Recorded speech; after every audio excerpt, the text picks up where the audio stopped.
남녀 학생이 다른 점을 조금 살펴보려고 하는데요. 남학생 하면 신체적인 폭력을 가장 먼저 떠올릴 거고요. 여학생 하면 약간 은근하게 따돌리는 은따라고 하죠. 은따를 좀 생각하실 수 있을 겁니다. 근데 여학생 같은 경우가 뒷담화, 남몰래 째려보기, 친구 고립시키기 뭐 이런 것들이 있는데요.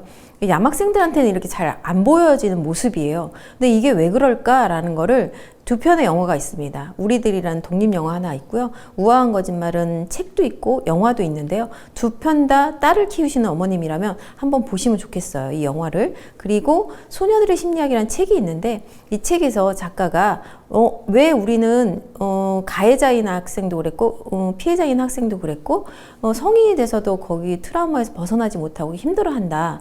대인기피까지 생기고 근데 왜 이랬을까라는 거를 고민하면서 연구를 하고 그다음에 사람들을 만나서 인터뷰도 하고 했습니다. 그리고 알고 봤더니 역사 이래로 여자한테는 약간 착한 소녀, 여자니까 착해야지, 여자니까 얌전해야지, 여자가 그렇게 조신하지 않으면 안 되잖아? 이런 얘기를 들으면서 컸다라는 거예요. 근데 인간은 누구나 욕구가 뭔가 부정적인 감정도 해소할 수 있는 게 있어야 되는데 남학생들한테는 조금 폭력적인 행동을 보여도 그냥 남자니까 그럴 수 있지 이렇게 받아들여준다는 거죠. 그러니까 여학생들은 그런 것들을 사회적으로 암묵적으로 금기시하다 보니까 그거를 어떻게든 드러내야 되는데 드러내려다 보니 뒷담화를 하던가 남몰래 째려보든가 드러내지 않는 방식으로 남을 괴롭히는 방향을 가고 있다라는 거죠. 여학생이 그래서 대행사라는 옛날 드라마의 이제 그 시리즈 중에 이런 말이 있었습니다. 기쁨을 나누면 우리는 어떻게 된다고 알고 있죠? 배가 되고 슬픔을 나누면 반이 된다고 하잖아요. 근데 거기 드라마에서 뭐라고 했냐면요. 기쁨을 나누면 질투가 되고 슬픔을 나누면 약점이 된다. 이렇게 했어요. 근데 그걸 딱 듣는 순간 정말 공감했거든요.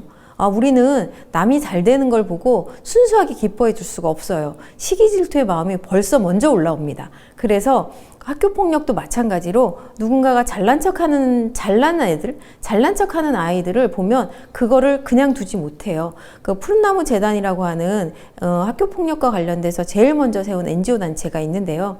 거기에 아버님이 세웠는데 그 아이가 학교 폭력 피해자였어요. 그 아이도 그냥 학교 생활 잘하고 생긴 것도 잘생겼고 공부도 잘하던 아이였어요. 그러니까 다른 친구한테 시기 질투의 대상이 되었던 거죠. 그래서 결국은 투신 자살을 했거든요. 그런 사연 때문에 아버지가 그 단체를 만드셨어요. 그래서 그런 것처럼 누군가한테는 잘난 모습이 그게 괴롭히면 안 되죠. 당연히 그렇게 괴롭히면 안 되는데 괴롭히는 것처럼 질투가 될 수 있다라는 겁니다.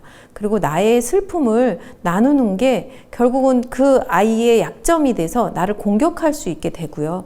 그런 거 어떻게 해야 하냐?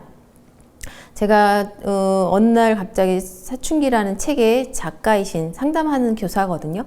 그분이 윤다옥 선생님이 했던 그 책에 나오는 게 있습니다. 그러니까 관계가 좀 불편한 아이는 기본적인 인사만 하고 일상적인 대화만 하고 그다음 경계를 굳이 넘어서면서까지 친한 척 할 필요는 없다. 요 정도가 이제 관계가 불편한 아이를 대하는 자세고요. 그리고 좀 우호적인 관계가 있을 수 있잖아요. 친한 친구가 있는데 친한 친구한테까지도 내 얘기를 못하면 어떻게 하겠어요. 그러니까 좀 힘들고 고민된다. 나 이런 것 때문에 좀 힘이 들어. 나 이런 것 때문에 고민돼. 라는 얘기만 해야지 상대 아이를 험담하거나 욕을 하거나 특히나 상대 아이 욕하거나 험담하는 걸 동참해서 그 아이도 하게끔 만드는 거 이런 건 하지 않는 게 좋다. 왜냐하면 이렇게 내가 누군가 제3자를 통해서 상담을 하고 험담을 하거나 욕했던 것들이 결국 그 아이의 귀에 들어가면서 나중에 그게 부메랑이 돼서 돌아오게 돼요. 그렇기 때문에 이런 거는 좀 주의해야 되는 부분이다라는 걸 알려주시면 되고요. 남학생들 같은 경우는 신체 폭력이 이제 대표적인 건데 남학생들은 처음부터 주먹을 쓰진 않습니다. 그냥 뭔가 이렇게 화가 나고 참다 마지막에 이제 주먹이 나가게 되는데요. 이것도 마찬가지로 소년의 심리학이라는 책에 보면 이 남학생들이 왜 이런 모습을 보이냐라고 했을 때 아래 나이가 어린 아이에게 그 공격적 돌봄이라고 해서 내가 이 아이를 돌봐주는데 이런 폭력을 행사하면서 이 아이를 도와주는 모습을 띈다라는 거예요. 이걸 보면서 저희 아이가 사례가 딱 여기에 해당하는구나 라는 생각을 했습니다. 왜냐하면 저희 아이가 친구의 동생을 괴롭히고 돈을 뺏었던 아이를 그 아이를 혼내준다는 마음으로 그 아이를 때리는 폭력을 행사했거든요. 그러다 보니 그때 당시는 그게 의로운 행동이라고 생각을 했던 것 같아요. 어린 마음에. 근데 이게 집단이 되다 보니까 그냥 단순하게 끝나지 않고 저는 이제 검찰, 판사, 재판까지 가는 상황이 돼버렸던 거죠. 네, 남학생들한테 보여지는 모습이다라는 거고요. 그래서 이런 워딩이 있습니다. 소녀는 관계를 파괴하고 소녀는 건물을 파괴한다라는 말이 있는데 저도 이 말도 되게 공감하는 말 중에 하나고요. 그리고 오해의 소지가 있는 말은 남학생이다 보니까 아들들은 말로 이렇게 전달하는 걸 잘 못합니다. 그래서 그런 말을 아무렇게나 내뱉고 정말 중요하다고 생각하는 말은 오히려 생략하는, 그래서 이게 더 문제가 몰라지게 되는 그런 경우가 있고요. 뭐 영화 파수꾼 같은 걸 보시면 남학생들 사이의 관계에서 여학생이 어떤 역할을 하는지도 볼 수 있고요. 이성친구가 정말 중요해졌습니다, 요즘은. 그래서 그런 것들을 좀 영화를 같이 보면서, 왜냐하면 학교폭력과 관련된 거를 예방할 때 아이들을 보고 일로 와봐, 일로 와봐. 학교폭력에 관련해서 너 이거 알아야 된대 라고 얘기하면 어느 아이가 듣겠습니까? 아무도 안 들을 겁니다. 그렇기 때문에 책이 됐던 영화가 됐던 이런 거 같이 보면서 이런 이야기를 자연스럽게 나눌 수 있는 어떤 매개가 필요하거든요. 그럴 때 영화나 책이 정말 도움이 많이 되실 겁니다. 그래서 같이 영화 보고 이야기 나누면서 아이의 생각도 들어보고 부모님의 생각도 전해주시면 좋을 것 같습니다. 학교 폭력이 이제 여기까지 이제 사례랑 뭐 남녀 아이가 어떻게 다른지를 좀 살펴봤다면, 이제는 학교 폭력을 진짜 사안 처리를 진행을 해야 되잖아요. 그걸 좀 살펴보려고 하는데요. 예전에는 학교 폭력 자치위원회에서 학교 안에서 다 이루어졌는데요. 이제는 교육청 산하에, 교육지원청 산하에 전담기구가 있습니다. 그래서 심의위원회가 있거든요. 그래서 학교 안에서의 전담기구에서 사안을 조사하고 그걸 가지고 이 학교 폭력을 진행할지 말지를 피해 학생이랑 보호자가 서면으로 동의를 하면, 내가 학교폭력을 진행하지 않겠다라고 동의를 하게 되면 학교장 자체결로 됩니다. 이게 없던 사항인데 새로 만들어졌고요. 제 책에선 다루지 않았던 부분인데, 그래서 학교장 자체결로 되고요. 그러고 난 다음에 만약에 피해 학생과 보호자가 서면으로 동의하지 않으면 그러면 학교폭력 대책 심의위원회로 갑니다. 그러면 심의위원회로 가면 거기서 이제 심의를 열고, 그러고 난 다음에 가해자 조치를 어떻게 해야 될 것인지 결정을 내리게 되죠. 이게 학교폭력 진행하는 절차입니다.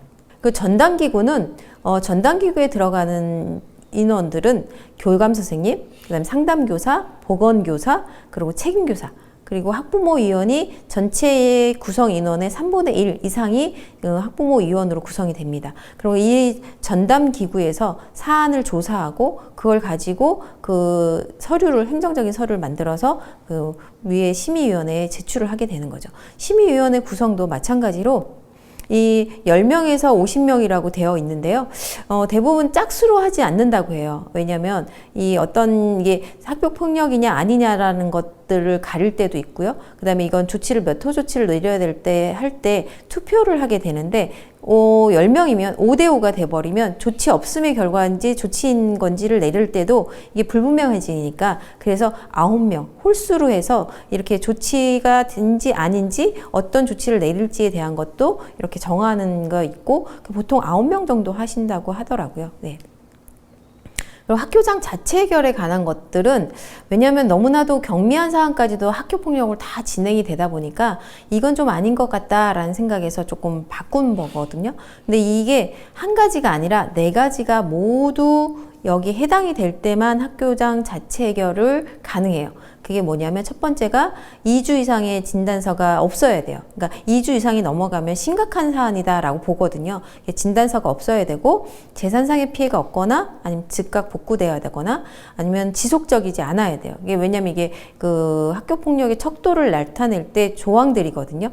지속적이지 않아야 되고, 그 마지막으로는 이건 보복행위가 아니어야 돼요. 그러니까 4가지 모두가 해당이 돼야지만 자체 해결이 되고, 그 전제 조건은 또 피해자와 학생과 피해자 부모님, 학생의 부모님이 동의할 경우, 이럴 경우만 학교장 자체 해결이 돼요. 그러면 이건 학교폭력으로 진행되지 않기 때문에 생기부 기록도 되지 않고 아무것도 남지 않습니다. 유진과 유진이라는 책이 있는데요. 동명의 이 유진이가 어린이집 다니는 유치원 시절에 경험했던 그 폭력을 가지고 어떻게 대응하느냐에 따라서 전혀 다른 성장이 되고 성격을 가졌다라는 게 보여주는 책입니다. 학교폭력과 관련해서 되게 대표적인 책이거든요. 근데 거기에 외할머니가 그런 얘기를 하세요.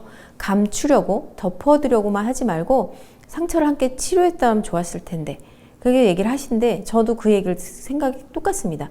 학교폭력이 발생을 하면 대부분 그냥 덮어버리고 싶고 없었던 일로 하고 싶어 하세요. 근데 그거는 멀리 보면 별로 도움이 되지 않는 방법이고요.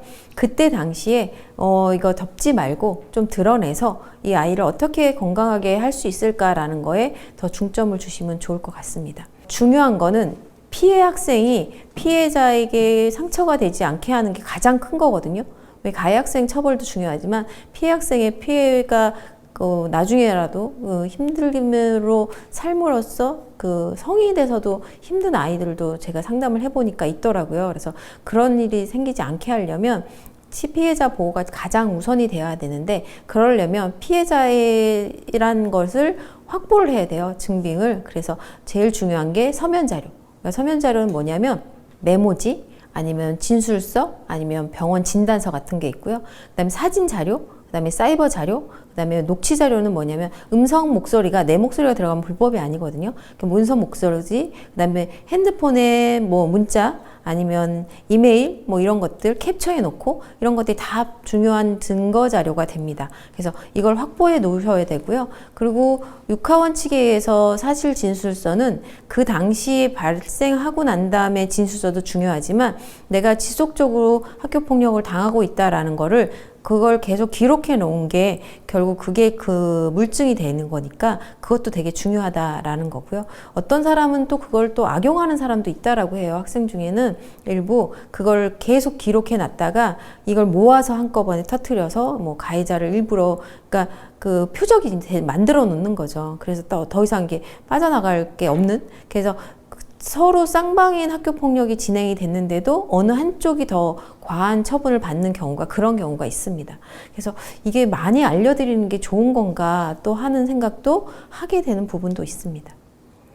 그래서 저는 정말 중요하게 생각해 주는 것 중에 하나가 부모님들이 자녀의 말만 듣고 학교 폭력을 진행하는 경우가 많이 있어요. 그러니까 피해자건 가해자건. 근데 이거는 별로 좋은 방법이 아니고요. 내 아이의 말만 듣지 말고 주변의 얘기를 다 들으셔야 됩니다. 친구 얘기도 들어보고 교사 얘기도 들어보고. 왜냐하면 아이들은 거짓말을 하려고 해서 그런 게 아니라 인간의 심리가 그렇잖아요. 나한테 불이익이나 나한테 불리한 얘기는 대부분 잘 안 하게 되어 있습니다. 부모님한테 특히나 안 좋은 일이기 때문에. 그렇기 때문에 객관적인 자료들이 알아두셔야, 심의위원회 갔는데 내가 처음 들어보는 이야기가 나온다 라고 하면 내가 준비해간 자료로서 그거를 다 증빙할 수가 없을 수도 있습니다. 그래서 객관적으로 좀 들어보시는 게 중요하다라는 겁니다.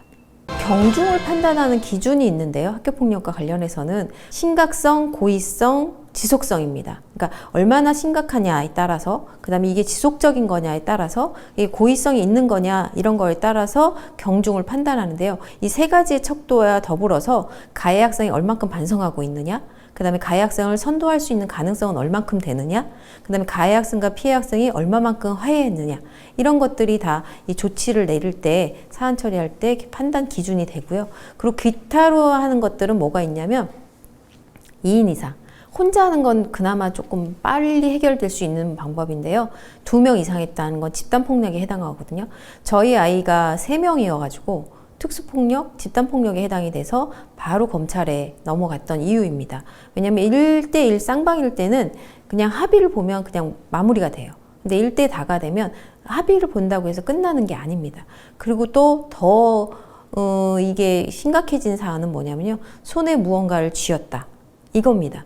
그러니까 흉기가 아니어도 주변에 있는 뭔가 하나 손에 쥐었다라는 것만으로도 이거는 경중 판단할 때 되게 중요한 근거가 됩니다. 그래서 이 심각성 판단 요소들은 정말 많이 있는데요. 그 반성의 정도를, 이 아이가 어떤 태도를 보였는지에 대한 것도 계속 지켜보고 있게 되고, 근데 그걸 선생님들이 지켜보는 걸로는 한계가 있을 수 있잖아요. 그래서 부모님도 잘 살펴보셔야 돼요. 얘가 이 사안이 발생하고 난 다음에 어떤 행동을 하고 있는지. 왜냐하면 그 전에 했던 행동이랑 이후에 했던 행동이 똑같더라도 그 기점을 두고 사람들이 보는 시각이 달라지거든요. 그래서 똑같은 행동을 해도 말을 들을 수 있습니다. 그래서 그런 부분에 대한 거는 어머님이 잘 알려주셔야 되는 거죠. 그래서 화해 정도라고 하면 대부분 다 합의서. 그러니까 이거는 나중에 법적인 걸 갈 때도 합의가 됐느냐 안 됐느냐가 되게 중요한 부분이에요. 그래서 합의서에 작성이 됐는지, 그래 얼마만큼 노력했는지 그것도 중요한 부분의 하나입니다.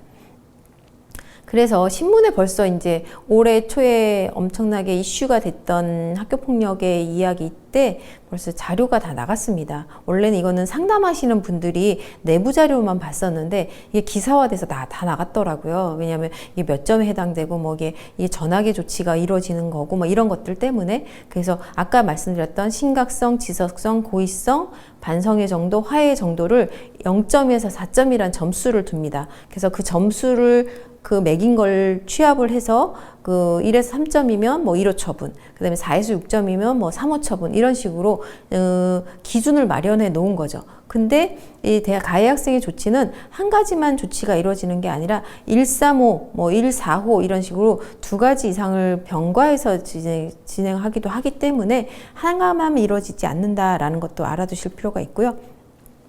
그리고 중학생까지는 의무교육이라서 8호 조치까지밖에 되지 않습니다. 퇴학 처분은 고등학생이 돼야 가능하고요. 8호까지 전학 처분까지만 된다라는 거. 그리고 올해 4월 22일 날 4.12 종합대책이 발표가 됐는데요.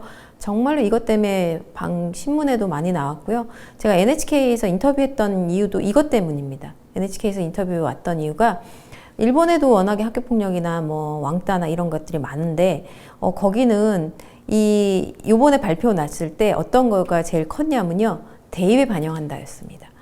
학생부, 수능, 논술 뭐 모든 거에서 이 자퇴한 학생까지도 그것도 다 대입에 반영하겠다라는 거였어요. 그러다 보니 일본에서는 학교 내에 있었던 일은 어떻게 보면 일본은 더 축소하는 경향이 있어서 그게 더 문제가 되긴 하는데, 그럼에도 불구하고 학교 내에 있었던 일들을 진학을 하거나 이 아이가 진로를 나가는 데까지도 영향을 미친다는 게 일본사에서는 되게 놀라운 일이라고 합니다. 그래서 이제 인터뷰를 했던 거였고요. 근데 이번에 대책에서는 이렇게 발표가 났었습니다. 대입에 반영되는 게 가장 큰 바뀐 부분이고요. 그리고 생기부라고 얘기하죠. 줄여서 학교생활기록부인데 거기에 조건부 기재유보라는 게 있습니다. 그건 뭐냐면요. 1, 2, 3호에 해당하는 거는 한번 발생을 하면 바로 생기부에 기록하지 않는 겁니다. 왜 그러냐면 1, 2, 3호는 좀 경미한 사건이다 라고 본 거예요. 그래서 그거는 동일 학급, 그러니까 3년을 기준으로 해서 그런 일이 다시 일어나지 않으면 그러면 생기부에 기록하지 않고요. 만약에 3학년 때 일어났다 그러면 3, 4, 5학년까지는 그냥 있다가 6학년 때 일어났다 라고 하면 다른 일로 있어서 또 학습폭력의 가해자가 되거나 이럴 경우죠. 그럴 경우에는 앞에 거는 상관없고요. 만약 근데 3년 이내에 중학교도 마찬가지고 고등학교도 마찬가지입니다. 3년 이내에 또 다른 학교폭력으로 또 가해자 조치를 받게 되면 그게 2번이 일어나는 거잖아요. 그래서 앞에 있었던 일까지 소급해서 다 생기부에 기록이 됩니다. 그래서 조건부 기재 유보도 이거 꼭 알아두시면 좋은 이유가, 왜냐면 어머님들이 무조건 기록된다고 생각하니까 어떻게든 저 1호라도 받지 않으려고 너무 많이 힘들어 하세요. 내 아이가 생기부에 어느 거라도 하나라도 기록이 되면 상위 학교에 진학하는데 결격 사유가 될까봐 되게 민감하게 받아들이는 상황이고, 그래서 어떤 변호사나 이쪽 사법계에 있는 분이 계시면 민사 재판을 걸고 이러는 이유가 기재를 안 받으려고, 기재 안 하고 졸업하기를 바라는 거죠. 그와 관련해서도 이제 좀 알아두시면 좋고요. 그리고 많은 어머님들 모르시는 부분이 하나가 있는 게 뭐냐면, 그러니까 학교폭력이 재체가 되면 무조건 학교폭력 기록의 조치가 이루어지는 걸로 알고 계시더라고요. 근데 그렇지 않습니다. 학교폭력이 진행이 되더라도 조사를 해봤더니 학교폭력이 아닌 경우, 그럴 경우에는 학교폭력 조치 없음의 결과가 나와져요. 그럼 1호 처분도 안 받기 때문에 생기부뿐만 아니라 어떤 것도 안 씁니다. 그래서 또 바뀐 것 중에 하나는 피해 학생의 동의가 필요하다는 거예요. 4년 보존이 되는데, 그래서 이것도 조금 바뀐 부분이에요. 졸업한 다음에 4년 동안 보존된다라는 거. 그리고 가해 학생, 피해 학생이 보호하는 거를 훨씬 더 많이 이제 조항을 넣습니다. 그럼에도 불구하고 기록 남기는 것 때문에 좀 악용되는 것들이 있을 것 같고요. 사법기관의 이제 절차는 되게 다양한 것들이 있는데, 만 10세, 14세, 촉법소년, 범죄소년 이런 거에 해당하는 거고요. 그 절차는 꼭 14세 이상이라고 무조건 형사처벌을 받는 게 아니고요. 보호처분으로서 조치를 받기도 합니다. 보호처분의 조치는 지금 보는 것처럼 보호자에서 위탁받는 것과 더불어서 장기론 소년원에 송치되는 것까지도 포함되어 있습니다. 그리고 저는 그 보호처분으로 재판까지 가는 경우를 봤을 때도 그렇고요. 우리가 살아가는 생태계를 조금 더 건강한 생태계를 만들어주는 게 중요한 게 아닐까라는 생각을 하게 됩니다. 그리고 도움받을 수 있는 기관들이 좀 많이 있는데요. 그 중에 이제 대표적인 게 합의하는 과정에서 필요한 게, 분쟁 조정할 수 있는 푸른나무 재단이라는 곳이 있고요. 그리고 더불어서 이 합의서 작성을 좀 해볼 필요도 있을 거고요. 그리고 이 학교폭력이 어려지고 있는데 그게 다 관계 때문이다라는 생각을 하고 있고요. 그러다 보니 제가 말씀드린 사례나 학교폭력 유형이 당연히 언어폭력이 가장 많고요. 초등이 가장 많습니다. 그래서 부모의 감정을 앞세우는 건 절대 도움이 되지 않는다라는 말씀을 항상 드리고요. 그리고 상담이나 법률 자문을 구할 수 있는 곳들도 있는데 117 당연히 가능하고요. 푸른나무 재단이나 법률구조공단 이런 곳에서 법률 자문을 구할 수도 있습니다. 법률 상담을 받는데 이분들 다 예약을 해야 되고요. 무엇보다도 여기는 법률을 대리해주지 않아요. 그러니까 재판을 해주지 않는다는 거, 그것도 꼭 알아두셔야 되는 부분이고요. 부모 역할을 간단하게 좀 말씀드리려고 하는데요. 피해자 부모님 같은 경우는 아이를 응원해 주셔야 되고요. 증거 확보하셔야 되고요. 아이를 보호하셔야 됩니다. 절대 아이를 탓하시면 안 되고요. 부끄러워하셔도 안 돼요. 그리고 힘든 내색은 아이 앞에서 하시면 아이가 되게 죄책감을 가져요. 그래서 어른들끼리, 부부끼리 하셔야 되고요. 보복하지 않고 도피하지 마셔야 돼요. 전학 가거나 이런 거 절대 도움이 되지 않습니다. 그래서 그리고 피해 학생이 징후가 있는데 징후 같은 경우는 잘 살펴보셔야 돼요. 그 전에 그러지 않은 행동들을 어떤 걸 한다라고 할 때 그거를 징후라고 보시면 될 거고요. 가해 학생의 부모님 같은 경우는 어떻게 하셔야 되냐면요. 가해 사실을 확인하시고 그리고 잘못을 바로 인정하셔야 돼요. 사과도 바로 하셔야 되고요. 그래서 기회를 좀 주셔야 돼요. 그리고 피해 학생을 탓하면 안 되고요. 그리고 회피하지 마셔야 되는 것도 마찬가지입니다. 피해자 부모님이건 가해자 부모님이건 되게 중요한 거는 울타리가 저는 아이들한테 돼달라 말씀을 드리고 싶은데요. 왜냐하면 기준과 한계가 명확해야 될 부분이 있거든요. 그래서 그 되는 것과 안 되는 것에 대한 것들을 기준과 한계를 져주시고요.